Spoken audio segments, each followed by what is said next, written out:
Welcome to Sex Talk Radio, a podcast that explores kink and sex through candid and curious conversations.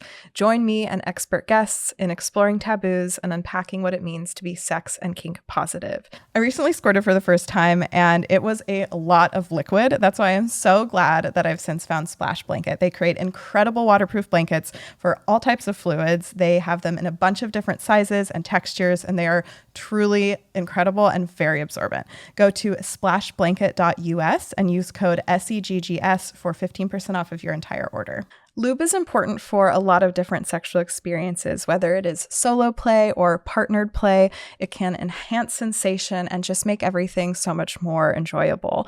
I really love Mochi Melt. Their product is extremely high quality. It smells and tastes delicious, and it looks great on your bedside table. My favorite flavor is Honeydew. 10 out of 10, I recommend and love Mochi Melt. Go to mochimelt.com and use code THEA, THEA, for 15% off of your order. Today's episode of Sex Talk Radio is sponsored by the HUD app. HUD is changing the face of casual dating by offering an alternative and empowered approach to commitment-free dating. Go to hudapp.com/sextalk, that's HUDAPP.com/SEGGS talk for a week on me. A quick note, the HUD app is available on both iOS and Android and is available to users 18 and over. Great. Yeah. Well, CJ, welcome to Sex Talk Radio. Oh, we're going to talk about sex, my thanks favorite. Thanks for making it happen. Yes, my pleasure. Yeah, I've been following you for a little while, and what stuck out was just that you're sober and in the sex world and the sexy world. And yeah, I'm excited to learn more about you. Right. Yes. Very sober and have been having better sex ever since I got sober. Definitely. Yes. How long have you been sober? I actually am coming up. April 15th will be my 5-year anniversary. Oh, wow. Mm-hmm. Beautiful. Yeah. I feel like a lot of people, fade away from the program and stuff.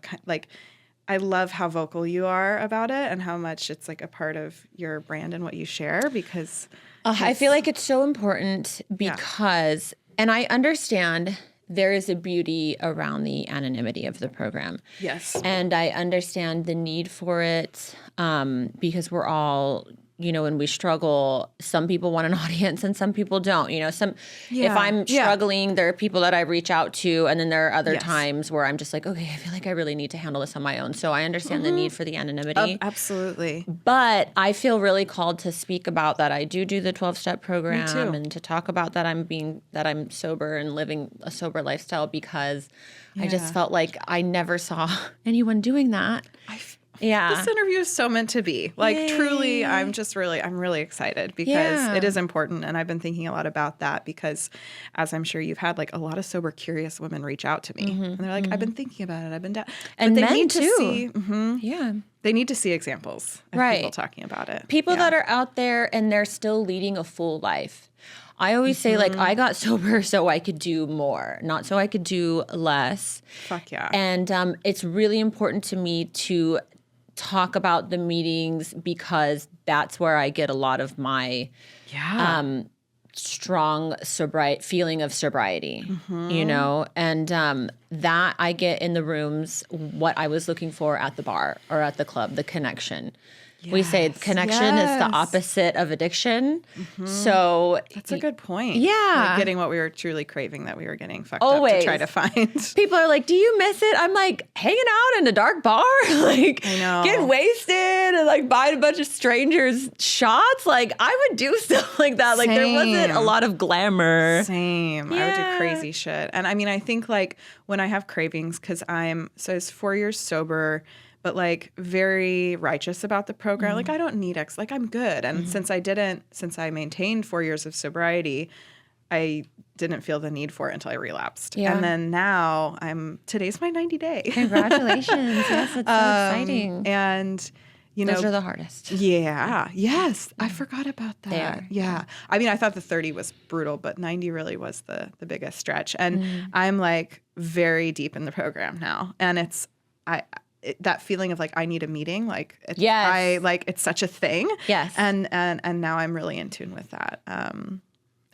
So I think it's important with as much respect as we can give to the program and the background there. It's I want people to know how powerful it can be. I want people to know that young young people, younger people. I'm 38. I'm going to be 39 this year. So younger on the younger side. Young. But I always thought that like it was old geezers, like an old farmer. Yeah. Or like, you know, Yeah. like when I got my first, or I think my second DUI, my first like big thing where they were like, you have to go to all these classes because there's different tiers. And I got like the top tier where you tiers of blow DUIs. And you, there's different tiers of classes that they'll force you to go to depending on your alcohol blood level. This was over a decade. Really bad. Yeah. Like, so mine was up there at the top tier. Yeah. And I'll never forget, it was me and an old farmer and that had like the top scores, if you will. Oh my God. For the BAC. And I was just like, this is so embarrassing. Like, I don't relate to any of these people. Yeah. But like, I was just like everybody else. We'd all gotten caught, you know, so we were all the same in that. And, but I just remember thinking, yeah, it's going to be a bunch of old people. I'm not going to relate to anyone. Or maybe a bunch of people like maybe on Skid Row or people that weren't. It is so much more diverse than I ever could have imagined. There's one of everything. Yes, There's one of everything in AA. Yes, and if you don't 1000%. find your people in like the first meeting, go to another meeting. Yeah. Especially here in LA, we have the best sobriety. We have the number one sobriety in the country. And if you think about it, it's because LA is where dreams go to die. So what happens? People will turn, you know, you're like a big shining star in your small town, which is kind of like how it was for me. So I can Can't wait relate. to hear your story. Yeah, I grew up in a small town called Gall, and that was kind of also where my drinking started and flourished, you know? So it's like, oh, I'm, you know, this big from my britches gal in this small town. And then you move down to LA and like many of us, like you get in the club scene. I think it happens more to women than guys because guys have to pay, you know? Yeah. But like the girls, we get down here and they're like, come to this club. I have a booze in a bottle, you know, free to get in. For $0, you can start drinking your life away. Right. And then there's copious amounts of cocaine usually so you can drink more. So you don't even have to pay. Yeah. As a girl, you don't even have to pay for anything. So it's like readily available. So that's why, in my opinion, in my experience, I've seen more it can suck up the girls a lot easier, a lot faster because everything is free. So that was kind of like when I first came down here, you know, that was kind of what was happening. It was doing the modeling and everything. And I think that because it's so diverse too, LA, you know, people come from all over the country, all over the world. So if things don't start taking off immediately, like we all assume is going to happen, I'm going to move there and a week later I'm going to be a big star. Right. Then, you know, you start to get frustrated or depressed or anxious. Definitely. It's an intense city. Yes. I lived here before moving to Austin, Texas, and being back, I'm like, ooh, there's a lot of energy here. There's a lot of energy. Just a lot. Yeah. Did you have a large audience before you got sober? I did. Okay. Yeah. Yeah, I feel like people that have audiences and like it's my audience has grown a lot in a very short period of time, and it's fucking weird. I mean, thank you. That's incredible. Nobody's growing right now, girl. So that's great. Congratulations. It's interesting. I would love for you to share more about how that may be tied into your sobriety and It was scary. It's scary because your identity is wrapped up in kind of like being the good time girl. Party girl? Yeah. Like on social media, that was your vibe? You know, I'm fortunate because, secretive. Yeah, I wasn't always like the party girl on social media. I think because I kind of always knew I had a problem. So I can even, alcoholic. I can remember like going in for a picture and having my drink out here because only I didn't alcoholics do that. Because it's like we're subconscious. We know. We know like I don't want to we don't promote want anybody else to see that we might have. Yes. Yeah. Or like I don't want to promote like having a drink like with my girls. I just want everyone to see like I'm here. I'm doing the thing. Yeah. And so thank God like there's not a bunch of videos of me like super drunk. My one girlfriend, Holly Wolf, I'm drunk in a few of her YouTube videos. But she, you know, those are her YouTube videos and she was never like focused on me, but I'd be in the back doing something crazy. And I'm like, oh. So I'm grateful that I stayed off of social media in that way. I feel like the younger generations have footage of fucking everything. Of everything. Yeah, they always have their phones. And I do now too. Right. You know, because I'm not in danger of like losing it anymore. Mm-hmm. But like, do you remember when you're like, my phone was stolen and all your friends are rolling their eyes like, ma'am, you left your phone somewhere, God knows where, before the Find My iPhone. Yes. You know, like. What the fuck do we do? And then I just go get a new phone off Craigslist. Because that was even before the insurance resellers. And so I would do that. And I feel very fortunate. I always had boyfriends who would take care of me. I always had a very positive friend group. But I remember thinking, you know, if I'm not like this wild, loud, unpredictable, you know, crazy, goofy party girl, then who am I? It becomes your identity, and then it's scary to lose that. Yes. Yeah.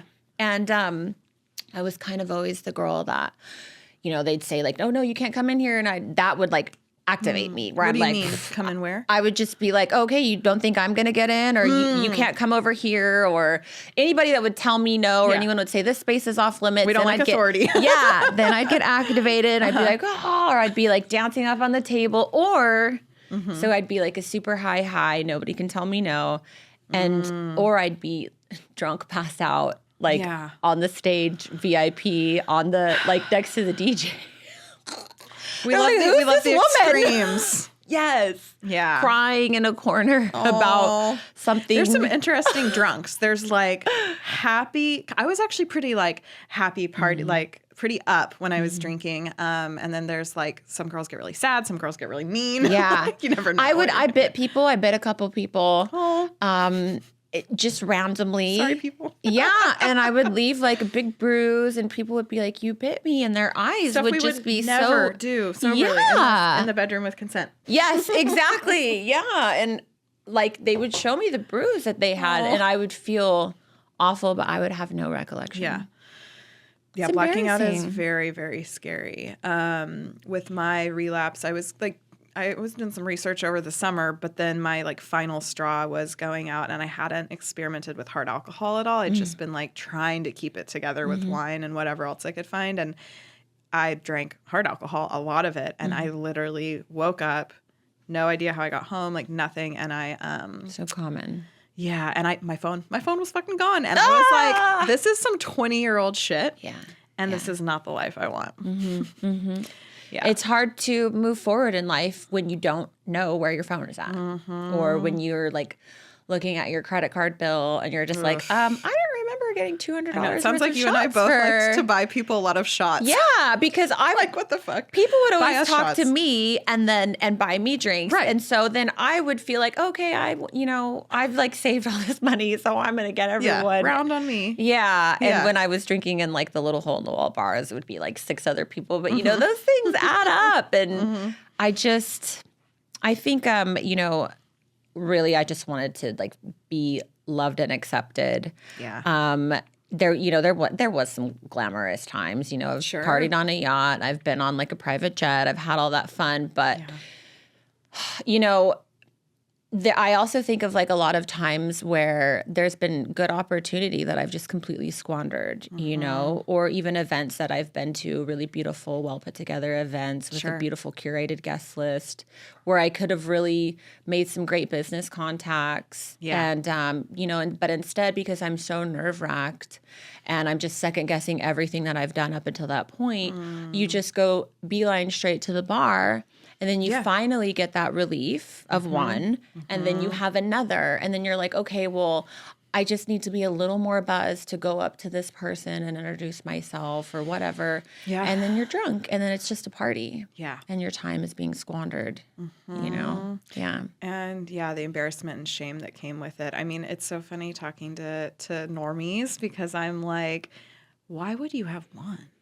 Yeah. Like, that's the problem. Yes. Like, why the fuck would you get a buzz? Yes. Like people that leave the half a drink. I'm like, when I'm noticing everybody's drinks and stuff, I'm like, I've been an alcoholic. I still do. Same. Oh yeah. Worse because we still got it. And then there's times too where you like, I'll like be at a bar and it's so interesting because people will like leave their drinks and I'm looking around seeing like, is anyone eyeing this, like gonna take this drink? Because that is like the way. Dude, no, same. I used to get drunk and take food off of people's plates in restaurants. I would totally finish some drinks. It's free. And like, yeah, it just. And the risk. There's no taking. rules. Yeah. Yeah. Oh, man. But I don't miss being now, I'm still out. I still have a lot of fun, but I'm just not reckless in that way anymore. I value myself. I value my time. The regret is like rare. Mm-hmm. I feel like of things like, oh, I regret I did that, said that. Like it's just few and far between. But my really only regret is that I couldn't have gotten sober just a few years sooner. I truly believe I wouldn't have been able to be sober in my 20s because I didn't experience any hangovers until my 30s. Oh, wow. Yeah. And in fact, I can remember saying, I wish I got hangovers because then I feel like I would have been called to get sober sooner. Right. Because you were really high functioning and still productive and stuff. Yes. Yeah. And, but, we kind of all like, we get sober at the time that we're supposed to get sober. Mm-hmm. So I try to tell myself that as well. But if there's anything that I still have shame around, I'm just like, oh, I wish I just could have gotten a little earlier in my 30s. Yeah. Because I will say when the hangovers came, it was like. Girl. Mine was anxiety, like severe, intense. The Sunday scaries. Intense, yes. Yeah. Intense anxiety and depression. Depression as well. Mm-hmm. I definitely, towards the end, started having suicidal thoughts. And I'd never had those before. Mine were with the hangovers. Yes. Yeah. For me, that was when I was finally like, I have got to do something because this isn't my normal. So what was the name of the town you grew up in? And where is it? Galt. Okay. Galt, California, upper northern California. Oh, I did read that on your website. Where is that? It is. Because I lived 10 years in Humboldt. Okay. Yeah. I think, is Humboldt maybe a little further down, or Humboldt's is Humboldt way in the up middle? North by Oregon. It's where the weed is grown. Okay, it's up. Okay, because when I lived in Galt, my roommate, he would go to Humboldt and Trim. Oh yeah, Trim. Yeah, that's how he was going for up. College. I always it was good money. It's great money. So Galt is in between Sacramento and Stockton. Because I've heard of a lot of fucking towns in California, but never Galt. Have you ever heard of Elk Grove or Lodi? Elk Grove, yes. Elk Grove, yeah. It's right next door to Elk Grove. Okay. Yeah, it's like the sad little sister. It's very, very tiny. What's the population? I don't. A few thousand? It's quite bigger now. Okay. But for instance, growing up, we had like a mud volleyball king and queen. And my uncle was like a bus driver, the janitor, the cook. Yeah.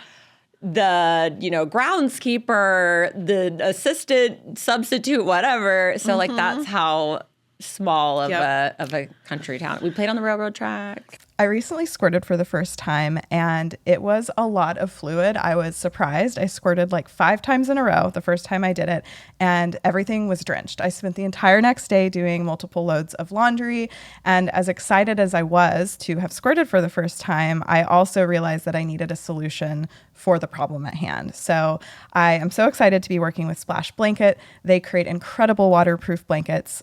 They can be used for squirting, for sex in general. They absorb up to 1 liter of liquid.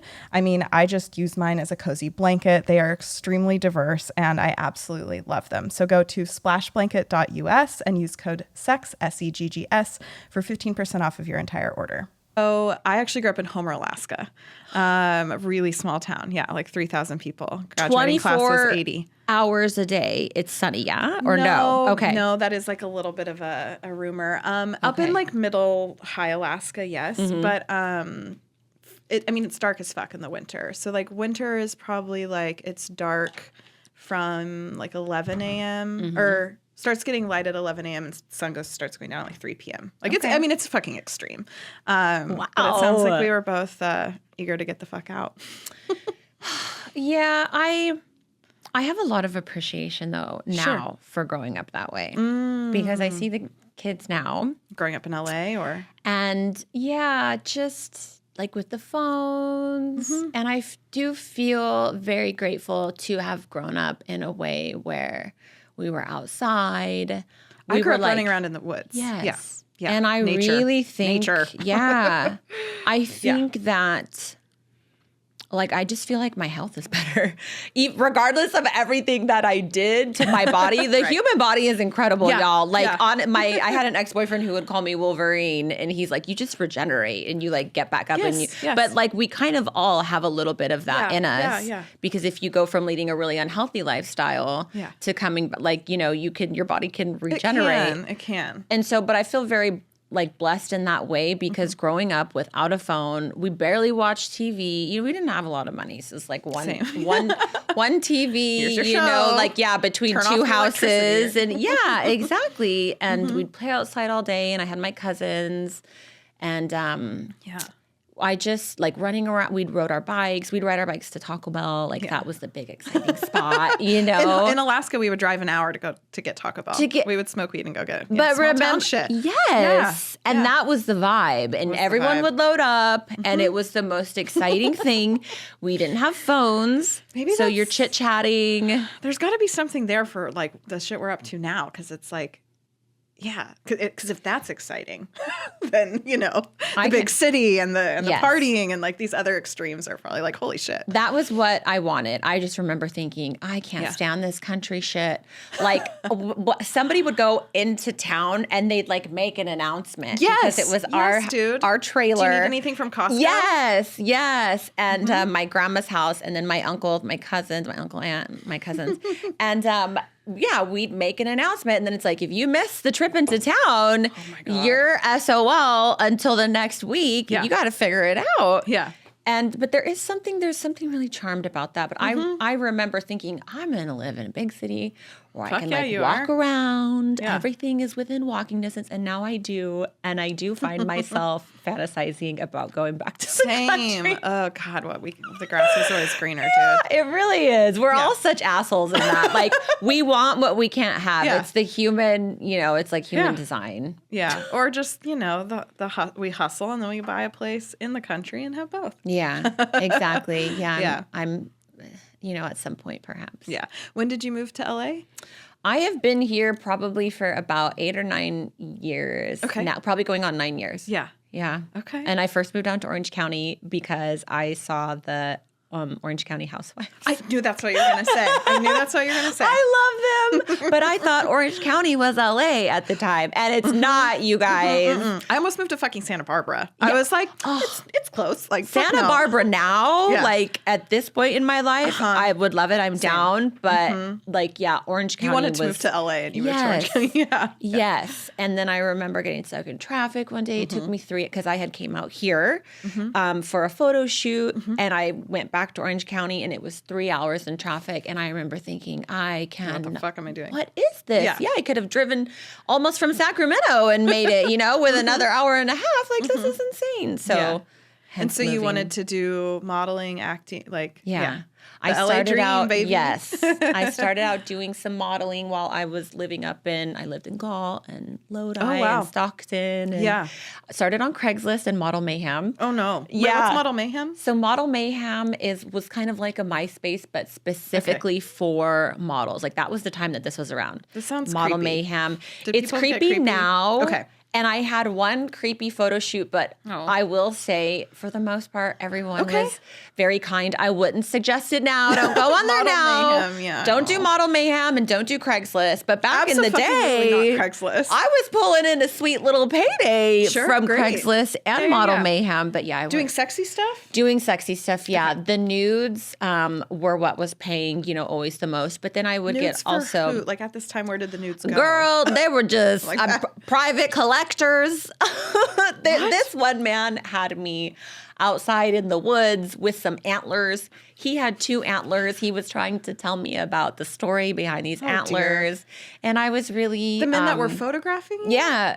Okay, so this is It was just sketchy. One older gentleman, bless his heart, wherever he's at. And there is like one weird body painting thing that I have out there too. Where? Like on the internet, like some kind of strange, like this sounds reddish. Is this giving horror movie?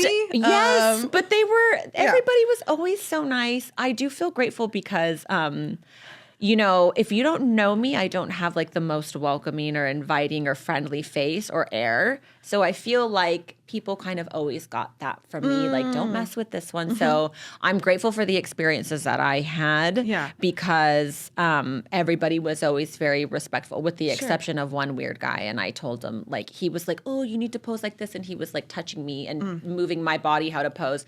And I had just like a robe on. And I asked him, like, you know, stop doing that. Don't do that. And he was like pretty cool about it. I could tell he was annoyed, but he was chill about it. And the photo shoot ended shortly after. So that's like the extent of it. Everybody was always very respectful. The people on Model Mayhem wanted to take photos of you for themselves. Yeah. It was like private collectors. I'm like, I don't know what the world was like. You know, but so the world in that point, I think people really were, and maybe this is the like naiveness and me being raised in a small town, and I still get the wholesome nudes. Yeah, I still get in so much trouble for this because I believe people. I believe people. They're like, I just want to take these nudes for my private collection. I just think you're beautiful and not. I'm like, I believe that. Okay, couple $100. Yeah. I need to make rent. One time I wanted to buy the guy that I was dating a really expensive pinball machine. So I was excited to like do what these a fucking nudes. girlfriend. We're not doing that anymore. A pinball machine? Those are like thousands. So yes, it was a lot of money. And so, you know, I went and did that. So I would save up I saved up for a boob job and I put a lot of the money that I made towards before you moved to LA? Yeah. Wow. Yeah. I got a boob job before in my belly button. Don't do that, guys. It's like it's called tuba boob job. Don't do it. I don't even think tuba. Ooh. It's not good, but you do it so you don't get any scars. Oh, okay. But it didn't come out good. Well, your don't boobs do are it. fantastic. Well, this is 3.5 boob jobs I was going to ask. I feel like everyone has had to go through multiple. Yeah. But we're happy with these now. They're fantastic. Shout out Dr. Omar Hussein. Yes, he killed it. That sounds familiar. Yeah. Super famous. Yeah. Right? Not super famous, but local here in Rodeo. Yeah, that area. And sounds familiar. He's done a few things, girl. So if anyone needs any insights. I'm getting liposuction in June. I'm so excited. Yay! I've had liposuction too. I love a liposuction. Let's normalize alcoholism and liposuction. Yeah, exactly. Hopefully not together. Get the alcoholism out of the way. And then and then get the lipo and then hit the town with your new sober body and get it on and have some hot sober sex. We love that. Amazing. But so I had the nudes. Okay. With the weird antlers. With the weird, they're ingrained in my head now. The antlers, and I remember I was so cold, and the man was just shooting away. He was like, do this, do that. He wasn't having me, again, like, not like bending over, squatting, or anything like that. I was literally just standing there, and I was like, I'm cold, and he was like, just a few more. And so I was just like, we're giving modeling a bad rap. Let's move on. It was just, it wasn't my finest work. Okay, so you saved up and got boob job. Yes. Moved to LA, moved to Orange County. Housewives. Yes. That's really funny because like I was in my small little town in Northern California after Alaska. And I actually was dealing with some chronic illness. And so I just laid in bed and I just marathoned the Kardashians. Yeah. And I was just like, I don't know. I really love like the little scenes of like the city and like all of it. Watching the Kardashians, I literally was sick in bed for a year, just like watching it, eating my ice cream, trying to feel better. And I was like, I want to fucking do this LA thing. The Kardashians saved you. They did. I love the Kardashians. I'm not a hater. I love what they're doing. Yeah. Me too. It's iconic. Go Chris. Right? Go Chris. Matriarchy is important to have examples of. So I love it. That's incredible that you were able to get through that though after one whole year of being it was being pretty in bed. Intense. I can't imagine. But then I ended up meeting some of them. I had a cannabis company actually before I did this, and we did a CBD baby shower at their at Kim's. Yeah, Kim had a CBD themed baby shower, and our company went and we made little oils. It was cool. Oh my God. Yeah, I was super starstruck. I would be too. Yeah. I'm like, Chrissy Teigen, hi. Yeah. I'm not a big celebrity gal, but I love me some Kim Kardashian and Kylie. I know. Yeah. Yeah. And Chris, like you said, like what? How did you do all this, ma'am? Totally. Okay. So then what happened after Orange County? So then in Orange County, I kind of quickly discovered like this is just a different brand of small town. And that a lot of the modeling work, cliquey. I started dating a boy when I first moved there. I went for a weekend kind of to scope things out, and then I met him during that weekend. And so when I moved there, like we were pretty much dating, and I was just like, I would like rail a line before we'd go to the gym. Like it got kind of bad pretty fast. And so I was like, I have to do something more professional. I need to move to LA. If you know me and you watch the podcast, you know that I like watching porn for my self-pleasure rituals. One of my favorite websites to go to is xoafterglow.com. What I have found with mainstream porn is that a lot of it is created for the male gaze. It's a lot about the man's pleasure, and it just doesn't feel super authentic and connected. What I really love about Afterglow is that it is for everyone, and it is founded by a woman. I've actually had the pleasure of working with her here in Austin, and I love their mission. You can also find educational porn on their website called EduPorn, and there is just so much to learn and watch there. So go to xoafterglow.com and use code XOTHEA. To get away from the drugs in Orange County. Yeah. And so that was what I did, because I was like, oh, this is not good, and I'm having to drive hours for work. Sure. This is not actually where I need to be, although I do miss the beach. I love the beach. And I think, in a different time of my life, it would have been such an iconic spot for me, but it wasn't working in the very beginning. So then came to West Hollywood, and I'm really grateful because here, a lot of my girlfriends were here. I did have, due to the power of social media, I did have a lot of friends that were already happened to be in this area, and was able to pick up jobs pretty fast just because of Facebook. Like back in this time, we could grow on Facebook, on Instagram. Remember when you had Facebook fan pages? Like everyone would shout each other out. And then, so now I was kind of getting work. And in between moving, came down here for like a weekend or did like a group shoot, because those things were still very much happening while I was up in Sacramento. So I'd make the drive down every now and again. So I had connections here. And I started working, and, it was quickly to the point where I was sustaining myself on just like a working model type of a situation. I would do a lot of like handing out keychains at a bar, like promo model work, and or like for a clothing company, you just kind of stand there and like wear the dress, or just different things where you're just a gal, like talking about a machine, like a beauty machine or whatever. Yeah. You're at a real estate convention. You're I am hot, doing a lot of different things. Yeah, exactly. And friendly, totally. You didn't really have to like be educated even on the subject. You just needed to be friendly and kind of welcoming. Yeah. And so I did a lot of that too. And I was able to sustain myself pretty quickly. But again, that's, kind of where the partying like creeps in, and then you don't meet the best people. I'm fortunate to have dated some good people. And I do say, like, I feel like a lot of my relationships definitely kept me from going even crazier, faster. Agreed. I'm so fortunate. Keep you grounded a little bit. Yes. I had like loving boyfriends who really loved me, cared about me, even though at the time I was like, he's trying to keep me down, this is so awful. I can't go out and party with my friends, So I do feel really grateful for that. Sure. And I had a boyfriend when I moved out here. I had already a boyfriend that I was seeing, and he was sober, not in the program, but he was the first person that I'd ever dated long term that had didn't drink, didn't do drugs. Yeah. And so I feel really grateful to have met him that you dated after him. the last one. Yeah. It's impressive that he dated me, because I was a hot mess, but we're friends now to this day. And he's just like, well, it wasn't so on brand, but it was, it worked for me. You're hot. Like, what am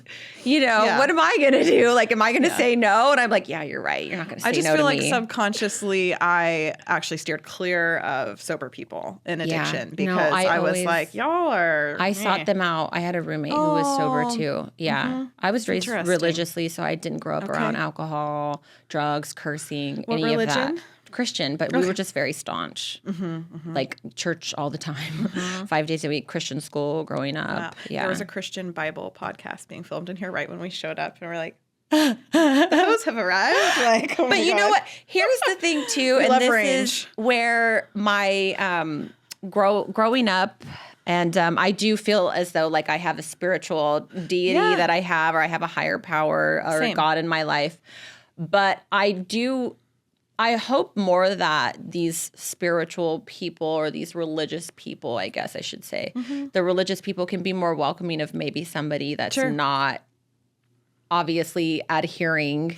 You know, you've got some red lipstick on, so maybe she might have thought, "Ooh, she's a naughty girl," you know. But like, I am a fucking naughty girl. Yeah, but also like you can be over here and do your religion thing, and you can be the naughty girl over here. She doesn't need to, you know. And I'm not saying that that's what she did, but I wish that we would remember, or the religious people would remember, that the religion is supposed to bring us together and not divide us. And I think that that's what religion does. It divides. Definitely. Like man ruined God.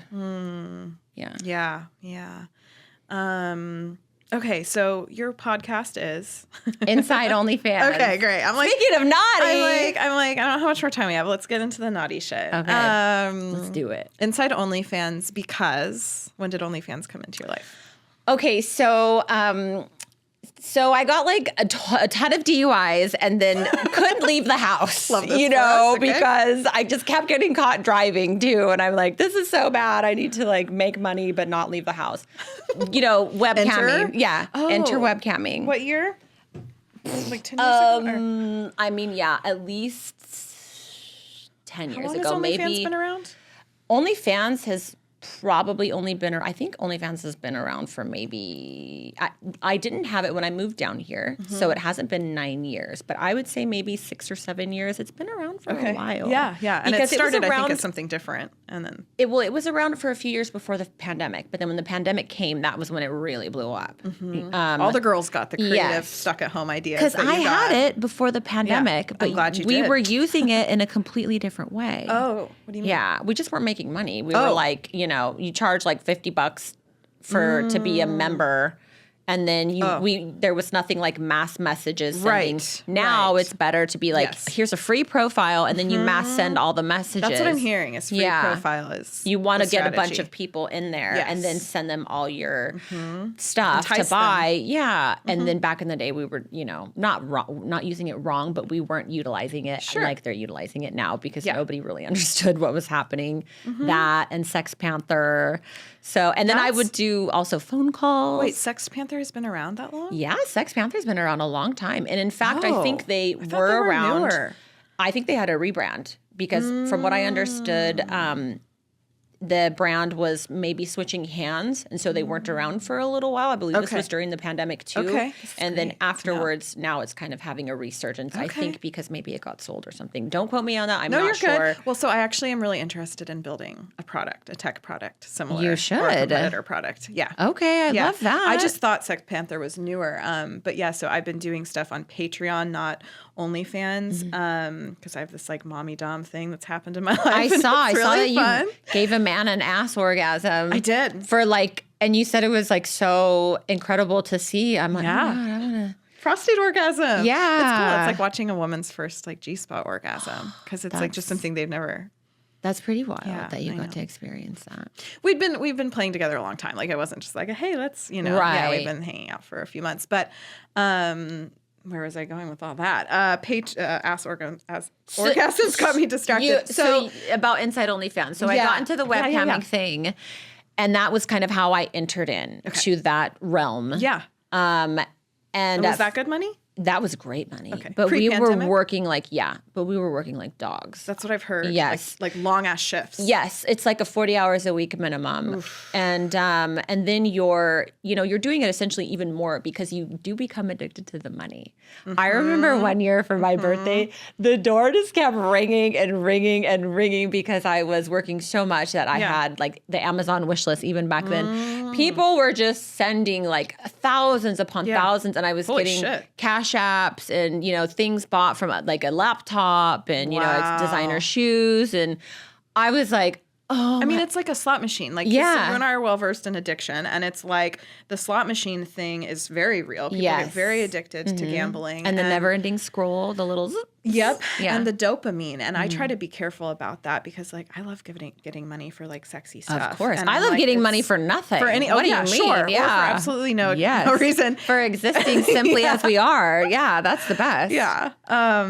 And so I can totally imagine that, getting hooked on that. Yes. And so when you're on camera for like these really, really long stretches, are you like fully like touching yourself, making yourself come?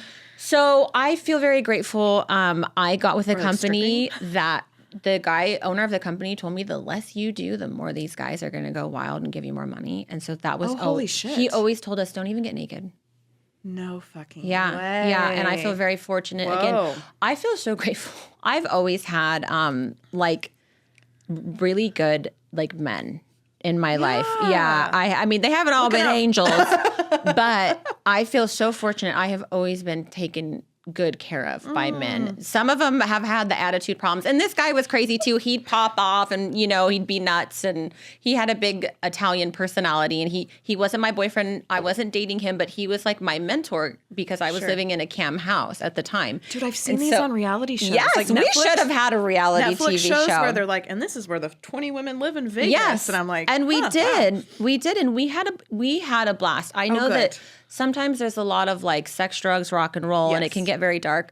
That wasn't my experience. Yeah. This man was a big personality. Paulacito, I'll shout out Paulacito. He was, you know, he was a really good mentor for me. Yeah. Because he was just like, take your clothes or leave your clothes on. Don't take them off and tease the shit out of these motherfuckers. And that's where you're going to win. And so I'll never forget too, some of the reviews like on the webcams would be like barely naked, never naked, queen of never getting naked. and it wasn't just me. It was all the girls in that particular cam house. But you're all probably raking it in. That found was the hack. Thing. That was the thing is that we were making so much money and we had these tiny little bikinis. So we weren't angels. And eventually, you know, when somebody's offering like however much, like, you know, $1,000 or $500 to get naked or something, you're going to do it. Yeah. Yeah. And then somebody who's maybe spent a lot of money, there is a comfortable, like there's a relationship. There becomes a relationship. There really is a trust. That's what I'm exploring right now with my idea. And it happens. Like, they're so loyal. Really loyal group of people. Some of those fans are still with me to this day. And I care about them. Yes, exactly. Same. And they care about you. And it doesn't happen a lot, but it can. And so, you know, I did that. And then from there, that was when I started realizing I can just get paid. I don't need to like go to work. I used to work at Walmart. I don't need to go to work at Walmart anymore. You know, I don't need to take be a that waitress. leap to do it full time. Yeah. And so that was what I did. That was how it started. And then so from the webcamming, I was kind of always in like the adult space where how can I get paid, you know, just to like be on my phone or be on my computer at the time because we didn't even the cell phones were like still getting charged per text message. Oh my God. You know, so then that was how I got into the space. And then OnlyFans, I was an early user, but I was like never like a top person or whatever. And then the pandemic came. And so that was when I started really working it and realizing, whoa, you can make so much money. A lot of those girls were on Snapchat too, making a bunch of money. So that's another one. Snapchat stuff. Yeah. And so that was when I was like, okay, this is like, not only can I sustain myself and pay my bills, but I can lead like a really good life. And so I continued to explore that and have ever since. And then about 3 years ago, Maximini from Abstraction Media was interviewing girls to be the podcast host for this idea that he had called Inside OnlyFans. And I interviewed, along with a few other girls, Kayla Lauren, my co-host, also interviewed. And he had a few days because he does a lot of pretty big acting projects. He's a big comedian. And so he's well versed in like how all the professional ways that this needs to go down. Great. And great so there to was find a few people. very professional interviews. And then me and Kayla got together, and I think we were just like... You hadn't met until like... We had met like in passing. I think we'd met each other once topless. And I was just like, we do. Hey, you know, like at a photo shoot. And he put together that you had chemistry. And we just sat in the two chairs and kind of just riffed off of each other. And then the rest was history. Yeah. How many years have you had it? It's almost 3 years. In October, it'll be 3 years. Yeah. Wow. It's so much fucking fun. I love it. And it's a really beautiful platform to, we had a guest today who actually started crying because she's like, she was talking also about how she's sober. And I believe she just had her crossed 1,000 days. So she's still newer, but she's got a lot under her belt. And she started crying because she's like, she did say porn saved me, which I love, but she started crying because she's like, I'm a better porn performer and I have better fans now because I'm sober. Oh, yeah. And I feel, more comfortable in my body than I ever did. And I'm excited to go to work because I'm sober. And I can do this still because I'm sober. And I really relate to that because podcasts are like brain cells. I could like go to a modeling photo shoot, snort a line and stand there and be like, okay, I'm hot and I'm skinny. Like, what's up? Take the picture. But to do a podcast, it's such a labor of love. Focused. Yeah. Committed. Yes. Yeah, absolutely. I think you just made me think of something. Like, I just think that there's, like, the work we're both doing is important because I want people to see that there's a huge shift happening with sex work, basically. Yeah. Like, I think when people think of porn, they're still thinking of porn from 15 years ago and all the women are doing drugs and they hate it. And, like, I don't know, like, just this outdated archetype of what porn and sex work and adult entertainment is. And I'm sure that's still out there. But, like, the people I know in the space and the forays I've taken into it have been the opposite. People, I agree with what you're saying. They have this idea that she was driven to. Yes. She had no other option. This was like, the last door at the end of the hallway, and she's being forced. And it's like, no, there's so many people that have degrees. Yeah. They have degrees. They could be doing something else, and they choose not to because this is what they enjoy. There's a lot of women that are doing this because they enjoy it. Now, granted, that's not everyone. Right. But it's not a blanket from statement. from what I see doing the podcast, there's so many people that are doing it because they enjoy it. And I see these guests come on, and like some of these women are just, I'm like, if I was a man, like, I don't know how sometimes men control themselves because she could just walk in. We've had a few that I can think of, and they are exuding sex. These women are born to be in porn. Born to do porn. Up until I discovered Mochi Melt, I felt like buying lube was an embarrassing thing. I would get it from Target, put it in my little bag and hide it. It also was just like not very presentable. I didn't want it on my bedside table. And when I found Mochi Melt, it just really changed my perception of lube in general. And I've honestly been using it in a lot more of my sexual experiences lately because it's just so different. Silky and smooth. It tastes delicious. It smells delicious, and it really elevates a sexual experience. I think that there are a lot of misconceptions about lube, and I honestly find that it enhances most sexual experiences. My favorite flavor of Mochi Melt is honeydew, and honestly, like, you could eat it. It is so good. So go to mochimelt.com and use code THEA, THEA, for 15% off of your order, and I look forward to hearing your thoughts. Today's episode of Sex Talk Radio is sponsored by the HUD app. HUD offers an alternative approach to commitment-free dating and is geared towards supporting women in exploring their sexuality and intimacy in a safe way through conversations around consent, healthy communication, and boundary setting. HUD was the first to roll out safety features like auto-blur photos and video chat capabilities. I've been using the app for a little while now, and personally, my favorite feature is the bedroom feature, where I can see a glimpse into somebody's bedroom desires. So, for example, it will literally say Thea's bedroom, and then BDSM, bondage, dirty talk, impact play, etc., which makes it that much easier to assess your sexual compatibility with someone.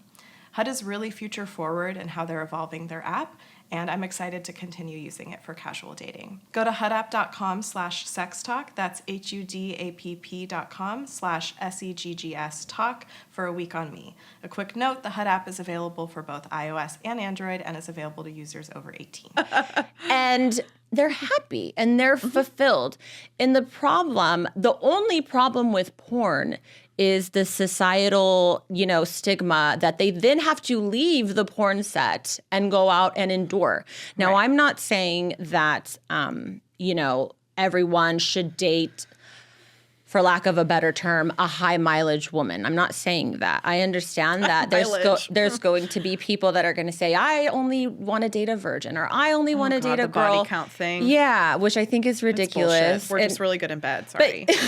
But I always want to say that. I always want to save a space for that because that's that person's prerogative. And if that's your prerogative, we're okay with that. We won't work out anyways. That's right. That's right. But then you just say like, okay, you know, like somebody else is a porn performer, then I wouldn't date you. And that's like it. That's the end of the conversation. You know, we don't need to like go online and say, you know, sometimes I'll go on, Holly Randall had a Riley Reid on, and some of these comments are towards her as if she shouldn't be able to be happy and married or be a mother. People are really mean to her since she became a mother. Yeah. And it's really Orlena the Plug. It's awful. Yeah. Because it's like, okay, if you don't prefer this type of a woman, that's okay. That's okay. She doesn't want to date you either, honey. She's fucking married. Right. Fuck but off. like, does it preclude them from then going on and having a happy life? Like that to me is so wild that because this woman did porn for a certain amount of years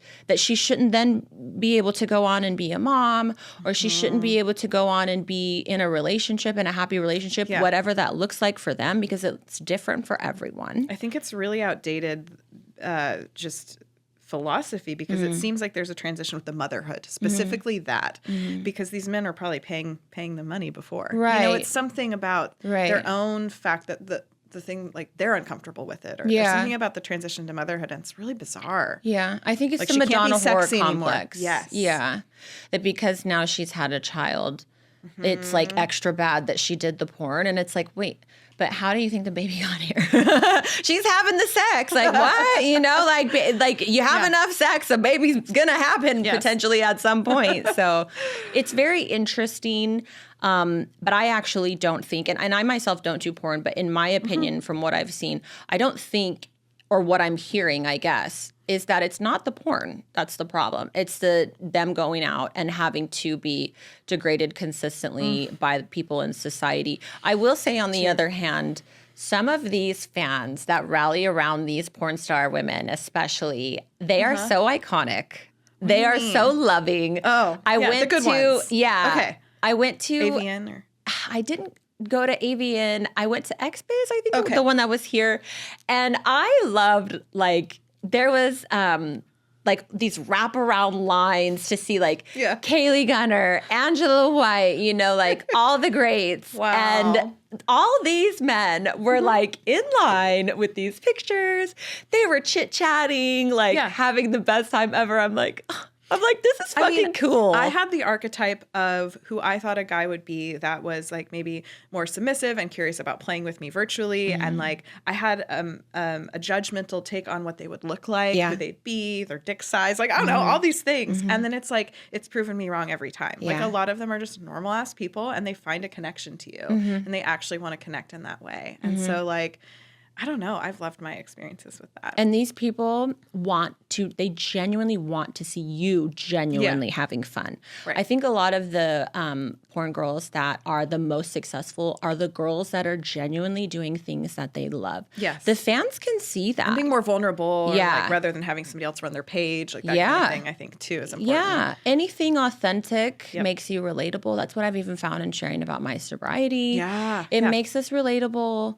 Yep. I think gone are the days where we had to be like all made up and perfect all the time on camera. You know, if you've got a pimple, like people really don't care all that much. And, you know, if somebody cares, like I've got a bad hair day, then it's just like, do I really want to know more about you? Like, do I want to hang out with you? No, like, I don't really think so. So it's really beautiful. I think porn is incredibly healthy when it's done right.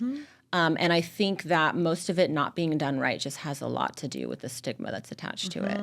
So the kind of content you're currently creating on OnlyFans, is it solo? Like you've always done solo stuff? Yeah, I'm not having the sex. I'd be making out with some hot chickies on there. I definitely might have made out with Kayla on a live stream. Ooh, yeah. Okay. Yes. Okay. You can live stream on there? On OnlyFans, yes. Okay, hot. Yeah. And we're actually going to be live streaming. This is probably not going to air anytime soon, but we're going to be live streaming tomorrow, and we're doing like a little Q&A. We'll probably be naked. Maybe we'll kiss. I don't know. If the money's right, maybe we'll have a little, kiss. They keep asking us to scissor. I'm like, it's not going to happen, guys. Okay. So not yet anyways. What price point? Oh my God. What like she probably thousands upon thousands. Yeah. I don't know. I think one time she was like 14,000. And then all of a sudden I would do that for 14,000. It started ding, ding, ding, ding, ding. And I was like, oh my God, Kayla. You're like, wait, fuck if we have to actually scissor. I'm like, are we going to scissor? It was so funny. But yeah, it's a lot of fun, but it's not any like sex or penetration. Yeah. I feel like has their own brand, I think, around the OnlyFans content they create. I've given so much of myself and I've been existing on the internet for so long. Yeah. I'm like, I'm sorry, you guys. Like, I'm keeping this for myself. I've had guys in the past date me and say, oh, if you want to, we can. I'm like, sweetie, it's not for lack of people that would like to fuck me on my... Yeah. It's not that I can't find a dick. It's a personal decision. Yeah. I agree. I agree. I'm not like waiting for someone to okay it, you know? I'm kind of going through an interesting progression, whereas I started off like slowly taking more sexy pics, and then I like wiped my old Instagram and started this new one. It's a little more sexy, and then now I started Patreon, and now I'm like, what I did is I created this $50 a month tier on Patreon, and like no nipple or anything like on that, on like the $9 one, but people are fucking starting to pay this $50 a month thing. Good. And I'm like, okay, I'll show a nipple. Like, let's fucking go. Or don't. Don't show your nipple, girl. Yeah. And guess what? Somebody will pay, dude, happily, and they'll say, that's all? That's all you want? $1,000? Mm-hmm. Man. No, I mean, let's all take this back, anybody watching, listening, to the point of what that mentor told you of like the most, you will make the most money if you don't even take your clothes. Yeah. It's so true. There's such a mystery. Yeah. And it's a fantasy, you know, it's a fantasy of like, I'm here, maybe you can have me, maybe you can't, you know, maybe you can have me today, but maybe you won't be able to have me tomorrow. It's like a deep curiosity to see things visually too. Like I think, what's that guy's name? Harry. He's a celebrity. Harry Jousey or Harry Styles? Harry Jousey. Okay. And he has an OnlyFans. Yes, we had him on the podcast. Okay. Yeah. I was trying to find some dick. You were trying to find it? Like I don't think dick actually shows. I think he's very conservative. And I was like, I'm like, but this is how he's getting the money. I'm trying to, I would like to see, I'm curious. Okay, but Harry Jousey keeping it under wraps. He's like, sweetie, you just got here. I can't give you the dick yet. We love that, Harry. I'm not inside OnlyFans. I don't totally know how the flow goes of maybe if I'd stuck around longer, I would have gotten to see it. But, it's completely different for everyone. Some people strategy. You'll log in and you'll get the sex right there on the timeline. 32 videos uploaded yesterday. Here it is different for your viewing pleasure. And then other people, it's going to take you a little bit more. Yeah, that's kind of the beauty of this site. Yeah. That's the beauty of even being able to have all these different creators on the podcast, because everybody is doing it a little bit differently. And it's a unique experience for everyone. And some people start out right away with the sex, and then other people don't. And some of these girls are making, millions of dollars just being in a bikini or like doing yoga. Money. Yeah. God bless. I know. I love to see women making money. Me fucking too. What tips would you give a girl who's like starting out OnlyFans? Because what I've seen is it's a full ass time marketing job. It is. With all these different. It really is. Consistency is number one, and to this day, this is still something that I struggle with. You're one of those. Hello, OnlyFans. I'm back. Yes. Consistency is number one. Okay. And honestly, something I wish I could have told my younger self is do what you like. And don't be afraid to show your personality, and don't be afraid to have a hair out of place. Some of these girls, they want to like Photoshop every single hair and makeup every time. I'm like, these people love you. They know this is like your boyfriends pretty much. And you know what? They're going to love you in your disheveled state, and they're going to love you in your glamorous state. And also too, men love options, like that's that's why there's a bunch of successful OnlyFans models and not just one or two, because they love options. God bless. And so it's like, okay, one day I'm going to be glamorous. I'm going to have my hair all up and, looking fine. And then the next day I'm going to roll out of bed. Yeah. And I'm going to be like, good thing it's not smell-o-vision because my teeth stink, That's the girlfriend experience, though, is you're sharing this, like, you're sharing like, this is what it would be like to be with me. Exactly. It's authentic. And I do viral social media strategy because I have a full-time like fucking marketing job. And like my viral social media strategy is like, it has to be authentic. Otherwise it won't be consistent. Yeah. Otherwise you won't be able to do it every day. And so I think whether it's social media or OnlyFans, it's like, you have to connect to yourself and your own voice, because if you're trying to pretend to be something, like that's what happened. I got on OnlyFans. I was on there for 3 days. And when I was on there, I was like, oh, girls on OnlyFans do A, B, and C. Yeah. And it lasted 3 days. Right. So at this point, I think that there was a huge inundation of people doing OnlyFans during the pandemic and like kind of a bubble. And so now I think to stand out, it is more about being authentic. Yes. Yeah. That way you can keep it going because those people too are going to resonate, whether or not you're like, oh, I'm kind of having a bad day. You know, I broke my water bottle, which happened to me the other day. It was awful. There was like glass everywhere. I'm like, oh, and I just stood there like a girl too. I'm like, I just started taking pictures. Posted your water bottle on OnlyFans? I know I didn't post it, but I just started taking pictures because I'm like, I don't know what to do. I don't want to clean up the glass, and it was so bad. And I'm just like, this is so. But like, if I would have got my tits out with the shards of glass, like, Jesus. You guys, I need a new water bottle. Like, you think those OnlyFans people are gonna be? They're gonna be like, yes, we're gonna get you that water bottle. They don't care. They love it. They would have had a field day with that. Yeah. And but like that's kind of just even the beauty of being a woman. It's so feminine to receive. It's so masculine to gift a woman, like offering, like a tithe to like a goddess. Like, and when men do that too, like it gets multiplied back to them, like women, we are, that's why Mother Nature let's is get to called. the woo shit. Which we have more time. I'm pretty woo-woo. Yeah. Nature is a mother Earth, and then time is the father. You know what I mean? So it's like, more masculine, rigid, structured. Yes. So it's like when you as a man give to a woman, you're like making an offering to the earth. And so like the earth is going to take care of you. I'm like, love that. I really had to do a lot of work around receiving as well, but OnlyFans and the webcamming and everything really helped get me into it. The first time I had like a viral TikTok in a past life, and it like made like $5,000 in a week selling like a $20 item. That's so awesome. And it was really hard for me. I had to break through some weird shit when that happened, because I was like, whoa, it's completely passive. I'm not doing You feel like you're not earning it. Yes, not worthy of it. And it was like a really huge breakthrough for me. Because you feel like money should come along with some sort of pain.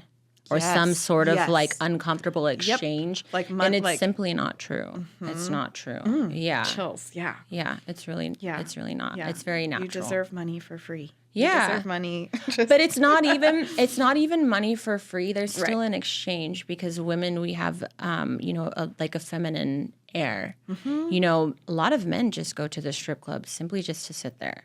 They're not trying to have sex. They're not trying to go there and get drunk. They're not hiding from any one thing. They just want to take in the vibe. Sometimes I like strip clubs are dope. Like going to them sometimes, I'm like, this is beautiful to watch the women and the men interact in a certain way. I find it all fascinating. If my man goes to the strip club, I do not care, except whatever you spend at the strip club, you're spending double on me, sweetie. That's a great idea. Yeah. Have them come back and be like, I'm like, where's the ATM receipts? And always ask before you touch the strippers. Always ask. Oh yeah. Yes. Some men don't. They forget. But it's okay. We still love y'all. We do have to wrap up, my dear. Okay. I could talk to you for a lot of hours. Thank you. I love talking about all of this stuff, like sex and femininity. We didn't even get into super kinky shit. But I know. I'm so sorry. I like toes. Toes? Everyone, yeah. I love feet. Oh my God, wait, let's talk about that for 1 second, because I was shocked. I'm like, kinky shit. I was shocked by how many men, like there's all the jokes of like selling feet pics, and I'm like, oh no, it's like actually real. Like, men really like feet. Tell me about that though, because I haven't met a woman that's. Oh yeah, I don't know what it is. Like yes. And not everyone's toes. Well, yeah. Yeah. They need to be, no, they don't need to be clean. Oh. No, they don't need to be clean. They just need to be attached to somebody that I'm into. Okay. And I'm like recently like having this whole smell thing too, like more so. Smells but like a little bit of BO. Yeah.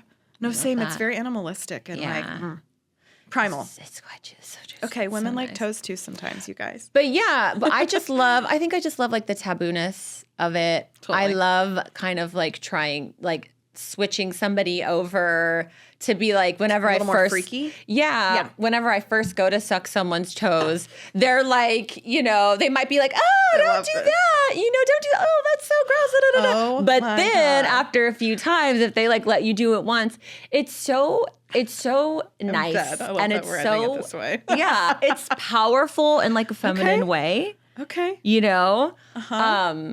You're going to start getting some requests. When I air this clip. Some toe so. sucking requests. I just High love ticket, customs. Yeah. I'm into it. Great. I just love anything that's like unique and taboo. Same. And Same.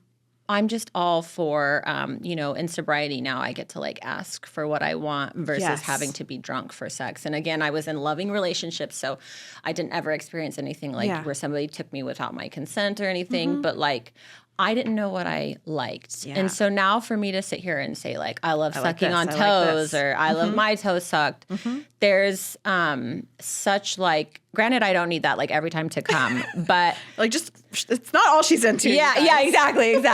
But there is something so exciting and unique, or even to say like, you know, this is my fantasy or this is how I want it or can we try this? Yeah. Like it's a whole new way to have sex. Definitely. And I think it's important. Sober sex is fucking great. To try with somebody that makes you feel comfortable. Yeah. Like I've been in relationships where I'd be like, oh, can we use this toy? And be like, what, am I not enough? And it's like, I'm not saying that. Dude, and then I fucking hate that reaction. Yeah, I can't do that shit. And I had a few of those. So then I'd be scared to kind of ask for what I wanted. And then I wouldn't want to figure myself out. So then I didn't even know what I wanted, and we're not there anymore. And toes is just one of my ways to express that. Give me what I want. Take me shopping. Give me those toes. Oh my God. On that note, thank you so much for being here. This has been delightful. Me. And let's connect next time.